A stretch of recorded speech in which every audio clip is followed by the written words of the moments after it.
Hey, mambo vipi? Leo nataka nafundisha kitu kidogo kwenye Photoshop, ambacho kitu chenyewe ni jinsi ya kubadilisha au jinsi ya kubaki na logo yako bila kuwa na background color. So, kwa logo ambazo zina rangi nyeupe, what you can do, kuliko uchukue quick selection to learn all those stuffs, obviously utapata things ambazo haziko sawa.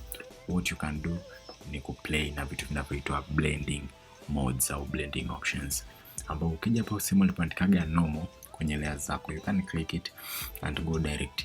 So if you are dealing with white and white as a background na hutaki all the white na tukubaki na black, what you can do, you will deal with the dark inside, means itajaribu kusaturate all the white na ubaki na dark peke yake.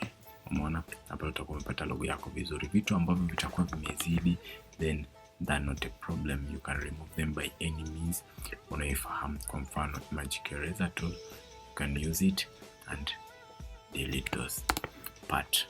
Na kwenye picha ambazo zenye zina white na sio black background, what you can do, very easy, instead ya kutumia blacks, maana kutumia blacks utaona all the white inaondoka then inabaki black. Instead use the light one. If you use the light one, then you can find out kutokana na picha na background zina tabia ya ku change. So hii inaweza nikatumia light and there you go. Hiyo ndio njia rahisi ya kutoa background color yako yote na ubaki na ile logo yako tu.